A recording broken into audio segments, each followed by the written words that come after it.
রহিম, আপনারা জানেন গতকালকে আমাদের দলের ভারপ্রাপ্ত চেয়ারম্যান দেশনায়ক তারেক রহমান সাহেব বাংলাদেশের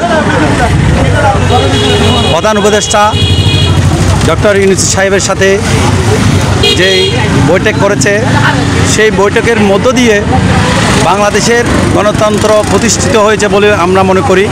কারণ আমাদের এই বাংলাদেশকে অতীতে খুনি হাসিনার আমলে অনেক ধরনের চিনিমিনি খেলা হয়েছে, বাংলাদেশকে নিয়ে অনেক ষড়যন্ত্র হয়েছে, সেটার সমাপ্ত করেছে আমাদের নেতা বিএনপির ভারপ্রাপ্ত চেয়ারম্যান দেশনায়ক তারেক রহমান সাহেব। কালকে যেই বৈঠক করেছে সেই বৈঠকের ফলপ্রসূভাবে আমরা সেটাকে স্বাগতম জানাই এবং আগামীতে যে জাতীয় নির্বাচনের তারিখ ঘোষণা করেছেন সেটাকে আমরা আমাদের জাতীয়তাবাদী ছাত্র দলের পক্ষ থেকে আমরা স্বাগতম জানাই। এবং আমরা রাঙ্গুনিয়াতে আমাদের নেতা বিএনপি নির্বাহী কমিটির সদস্য জননেতা হুম্মাম কাদের চৌধুরী আজকে রাঙ্গুনিয়া আগমন করছেন।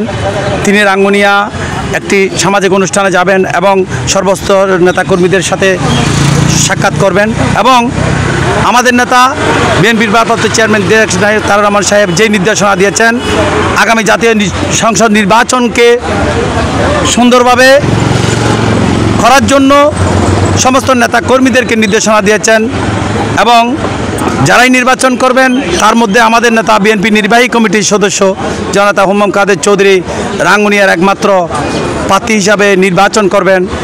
সেইভাবে আমরা কাজ করে যাচ্ছি এবং আজকে আমাদের নেতা আমাদেরকে দিক নির্দেশনামূলক কথা বলবেন এবং রাঙ্গুনিয়ার অতীতে যে আন্দোলন সংগ্রাম হয়েছে আমাদের নেতা তারেক রহমান সাহেবের যখন ঘোষণা করেছেন প্রিয় নেতা হুম্মাম কাদের চৌধুরীর নির্দেশে আমরা সেই আন্দোলন সংগ্রাম খুনি হাসিনার বিরুদ্ধে করেছি।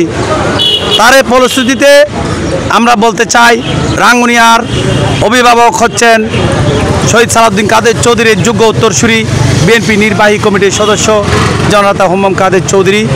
তিনি রাঙ্গুনিয়াতে নির্বাচন করলে আমরা 100% আশাবাদী তিনি বিপুল ভোটে সংসদ সদস্য নির্বাচিত হবেন এবং তিনি রাঙ্গুনিয়ার মানুষের পাশে থাকবেন। অতীতে ছিল, বর্তমানে আছে, ভবিষ্যতে থাকবে। পরিশেষে সবার সুস্বাস্থ্য কামনা করে আমার বক্তব্য এখানে শেষ করলাম। খোদা হাফেজ। বাংলাদেশ জিন্দাবাদ।